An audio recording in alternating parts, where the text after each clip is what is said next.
Yamakaterera kudai so ndiyo Kulien TV yacho patinokupai nawu ma-updates nezvinhu zvakasiyana-siyana zvinenge zvichiitika. Ndauya nema-updates nyaya dzimwe zhinji dziri kungotora nzvimbo dziri kuitika. So pane imwe yakanga iri kuda kutaurika ma-press conference anga ari kuvimbiswa nevakomana tingangoti vanhu vaishanda vari muma-opposition political parties. But zuva rasvika rekuti zvinhu zviitike paita clash iri papa. Vakomana vakanoita press conference dzavo nhasi. At the same time President Emmerson Mnangagwa ndopa vari kuvhura parliament vari kutaura vachinopa yavo inonzi sona vachi address the nation. Handiti muri kuzona. So zvinhu izvozvo zviri true zviri kuita kakupesana. But chazotanga kuvhundutsa vanhu ndechekuti venue yanga ichida kunoitirwa zvinhu izvozvo kwapiswa. And the next thing takuona police yakavhara ichirambidza vanhu kupinda. I don't know what kind of strategy is this yekuti unongoerekana wakunzi imimi hamusi kuchabvumidzwa kupinda kuuya muchitaura kana kuuya muchiita zvamanga makaronga kuti muda kuita, because police yavhara iri kuti yakuita ma-investigations akasiyana-siyana. Handisi kuzoti what kind of strategy is this.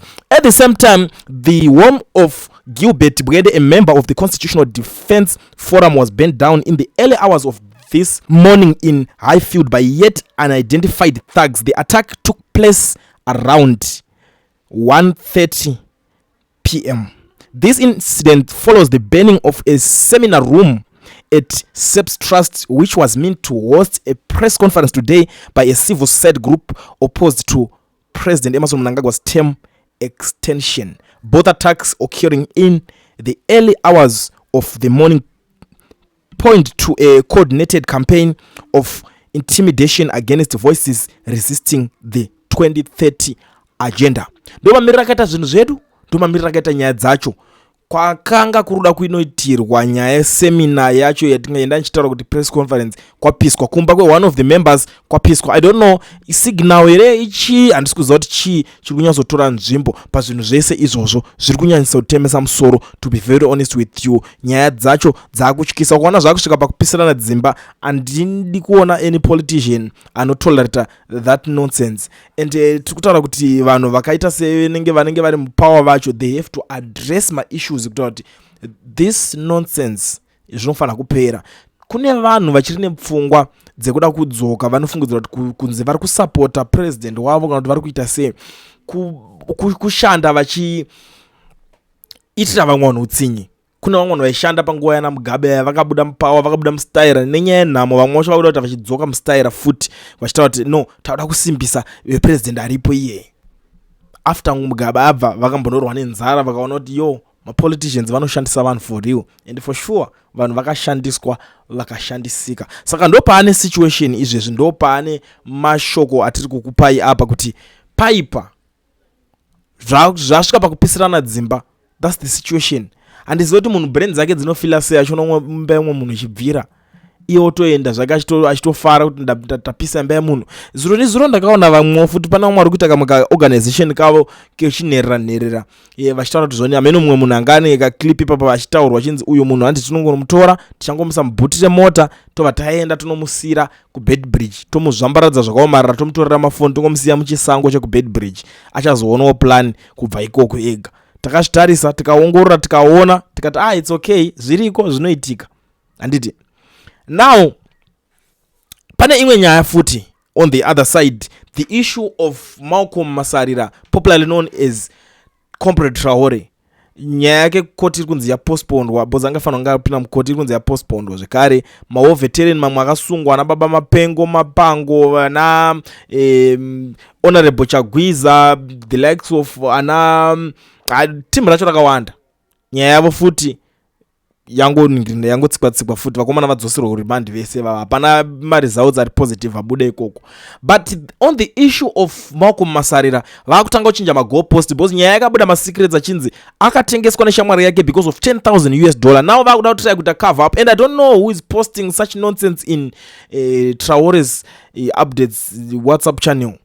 Someone is trying to cover up. No, musataure nyaya yekuti Ningikini akapuwa 10k aiwa chingotaura kuti akangonotengeswa munhu wanga apa accommodation, then ndobva azovharirwa akubva kumashops, ndopa akasungwa akataura kuti sungai zvenyu asi pasine corruption chichi. Come on. zvese izvo zvikutaurwa kana munhu ari kunzi aripo akatengesa munhu akatengesa munhu, there is no need yekuswera muchida kuita cover up panapa. Kana nyaya dzatobuda mabudiriro dzabuda, makuda kutanga kuchinja. Ende ndakaona the likes of kune uyo akaita samakore akatanga ataura akati Traore 2 days, I think he recorded a video 2 days before akati Traore akangotora 2 steps kubuda mumba make izve so ari kubva atosungwa. Ende zvakabva zvaitika 1 minute Traore asungwa, tatoona mukomana ato click a live button akuti Traore atosungwa so 1 minute. And I was like, iwe, are you part of the team? Yet you are in UK. How come kuti uri kutaura zvinhu zviri kutoitika situation ipapo? Even kana pakanzi uri kuudzwa pama sources. So ndo petaka so discover zvinhu zvakawanda, and then they started intimidating others. They started intimidating people like 0.5. They started intimidating people like Kulient. Shout out to Zoni Aiwa, even wherever you are, we know wherever you are, guys. Anytime this guy angonga achingoonekwa atreswa nenhingirikini, kutreswa nechiko chatreswa nacho, munhu atengeswa pachena pabuda 10k, munhu atengeswa makuti tanzi munhu atreswa nenetwork. Imimi makazvitarisa even Traore achinzi apinda muZimbabwe, do you think kuti akadzungarira zvekusvika pakuda kushandisa kana zvima network zvacho zveimomo? Anongoshandisa zvinhu zvakaita sana Starlink. Munozviona sei, munozvitresa sei kuti ari kushandisa munhingirikini? Because anenge achishandisa zvinhu zvakaita sana Starlink. Muchaita sei? What's next? Hapana kana zvimwe zvamunotomboita ipapo. Unonga utodzokera kuAmerica unoti tikukumbira kunyatsoona kuti munhu zvakamira sei, tikukumbira location rwake through nhingirikini iye anenge ataure. That's bullshit. Zvese zvitaura kuda counter intelligent, kuda kurasisa vanhu kuti vasanyatsonzwa chokwadi chine chiripo. Pakaitwa kutengesa. You guys kana muchiita zvinhu zvese, everything chamunoita, be very careful. Ziva kuti kune vanhu vakatumwa vakapuwa mari kuti vaende vachinonhingirikina, ende vakomana zvigananda zvakatsotsonya marombe azvo kuti vapinde musocial media vachinotira kuvhiringidza vanhu. Kwese zvo vari kuona kuti okay, action yacho rinotangirawo kusaka handi tinodhila neavo. That's the situation. But anyways, yakwamuriyo muri yeZimbabwe kufuga kana kuwarira. Ini ndangondipfurende panapa ndichingokuzivisa ndingokuudzai so that if there is anything chinenge chasarirawo munozoonawo yekutamba ipapapa. Mbosara makateerera zvitaura nemudharo kana muchinge mazowirirana nazvo tosangana mu-comment section. Ini zvimwe zvinhu zvinondinetsa kuti vanhu takakwana here izvo. Ndanza imwe nyaya ichitaurwa neimwe mukomana pamaplatform apa, nyaya yemaprofita. Ini ndega ndakamboifungawo ndega ini Dr. kuti iye muprofita, iye muprofita mwana wa Mwari, kwenga Zimbabwe citizens tese tiri vana vaMwari. Ndoda kumboudza maprofita, ngavaprofita zvemumhuri mavo kwete zvenyika yeZimbabwe. Havana dho. Muniteererese, vari kuzvipinza mured line, muatomic hemisphere, kuputika mabhomba anodhirisa. Maprofita munonyepa too much. Shuwa vanhu vese vanenge vakaunganira ivava, brain yenyu inenge chiti chii, muchiziva kuti muri kunyepa zvenyu. Yes, pamwe nguva vision yavanenge vaona pane asingaroti. Totorota wakaziva nadhokuta asi utoona kuti zvazisi zvenyika izvi. Izvi ndezvimumba menyu izvi. Wotoona uzotonzwa kunzi iwe sekuru wakaponda nhingi nanhingi, amuda enda munotsvaga pakati muwawana mapfupa. No zvandinoziva ini. Ende muchienda mapfupa muchiawana. Vanobudirwa nezita rake nemudzimu wake votaura kuti zveshuwa ini ndakapondiwa nanhingi nanhingi. Ende zvichinobatika. Kwete zvekuti zvinhu zvenyu zvemumba umu mauda kutora kuzviisa kunyaya dzezvenyika. Please, in Dr. D handizvidi. Zivai kuti ndezvemumba menyu umo.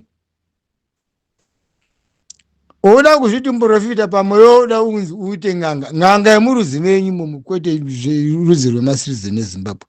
Ndopamorasika mepo. Moda kuti mukapuwa chisimba maprofita ka.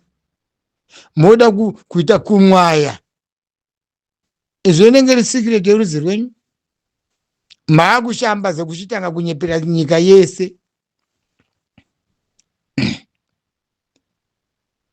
Ndikada kuverenga mataituru machapta akataurwa nemaprofita.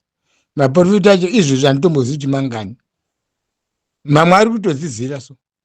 Ndofunga kune chikoro cheuprofita. Hafungi ndezvaMwari chaizvo, ndezvechikoro izvi. Kana ndezvekungorota zvekungovhutomuka zvezve. Saka ini ndiri kuti imi kumaprofita musapinde muatomic bomb hemisphere. Musapinza zvinhu zvemudzimba menyu moda kuzvisa kuzvinhu zvenyika. Ndimi munovhiringidza macitizens nekunyepa kwenyu.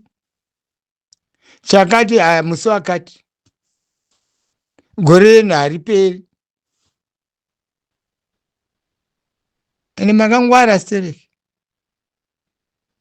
Kujuru janyu majuru hamuri pamberi. Kutsvaga mari ndokwandiri kutaura, ndokujuru jamajuru. Zvino hatidi kudaro vanhu vaMwari. Imi gumirai kuchiprofita chenyucho. Chiprofita chacho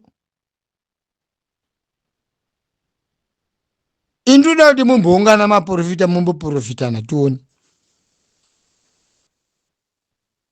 Waipasina muprofita akambonanga muprofita achiti ari wrong. Why? Moziva zvamurika. Ndoda kuti maprofita imi mese, whether uri wechipostori, uri wechinyi, uri chechi ipi, chiwati wati, ndoda kuti mumbounganidzana, mumborakidzana masimba pachenyu imimi. Handizivi maprofita ari muZimbabwe mangani, maybe kuda kuma 500.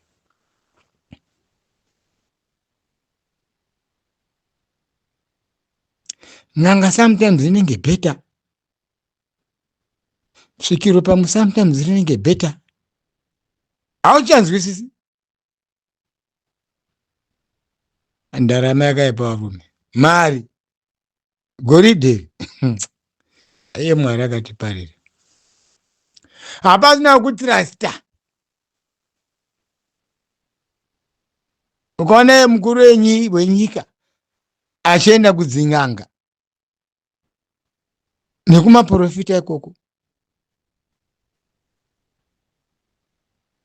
Iwe uchaenda kumaprofita kuung'anga. Waukanga vanhu vakakuvhotera.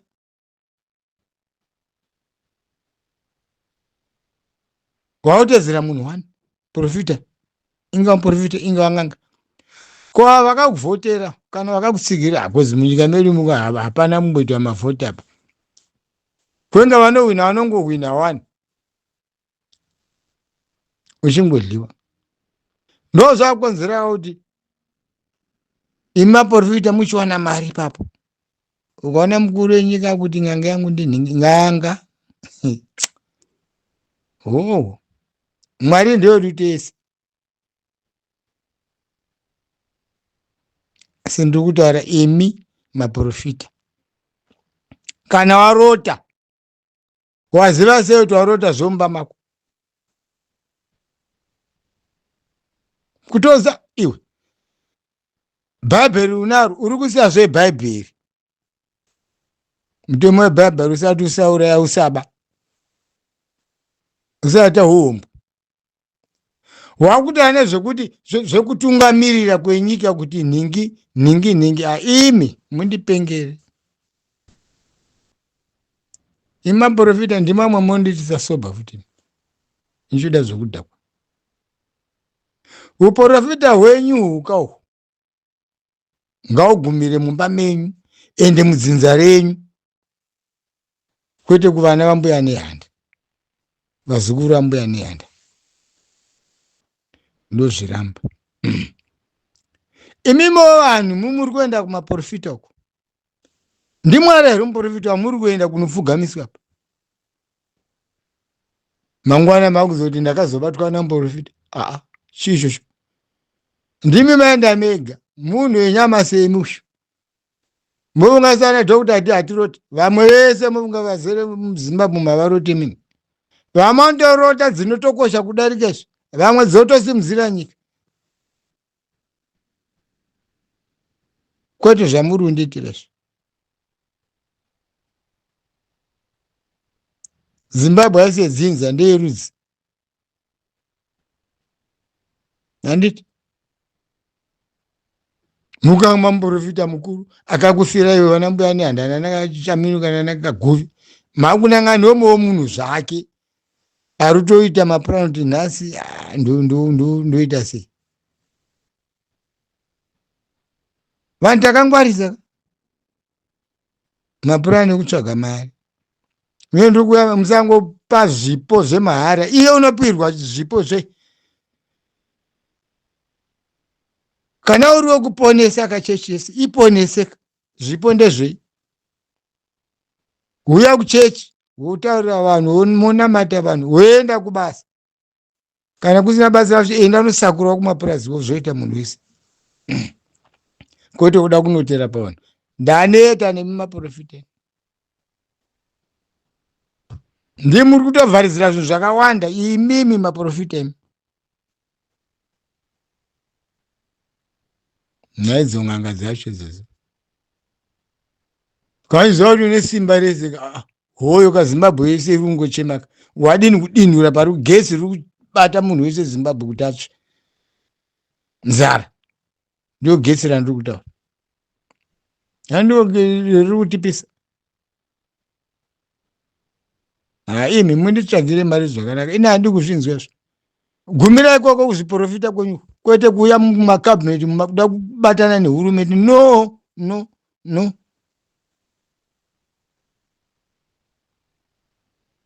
inongokutaurira kuti uprofita hwenyu itai ikoko kwete kuti kana marota hope dzenzi kupenga muchinyura nemvura hamene zvikumanjosi zvenyu moya maakuda kutaurira nyika kuti mutungamiriri wenyika anosharidzwa nevanhu iwo ndo wakuti nhingi ndiachatonga ati mutungamiriri anosharidzwa nevanhu ndo zvatozivazvo ndo zvingaprofiti wezvozvo hai mundikwanire ndini Dr. D ndati mundikwanire maprofita nemi futi ng'anga dzacho imi vamwe chichi rumisai kamunhu wacho wamuri kuona kuti akwadza nyika nenzara asarendi ataure chokwadi handi vamuri kutumira nyucha vanobva ati zvochokwadi ndakaita zvakati ndakanyengwa nemurume wemunhu ndakabira ningi tumirai kuna ivavo vane nyundwa tumirai ikoko muti hadzibvi kusvika wasarenda ndo pandodai ende mwari anokukomborere mukadaro because mune manunura vanhu vakawanda nyika yese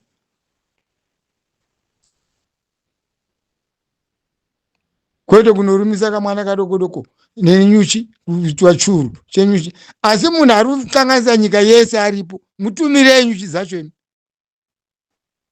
tione mongomuzausarenda pobva ichati zvipere ndini Dr. D. Musara zvakanaka, goodbye.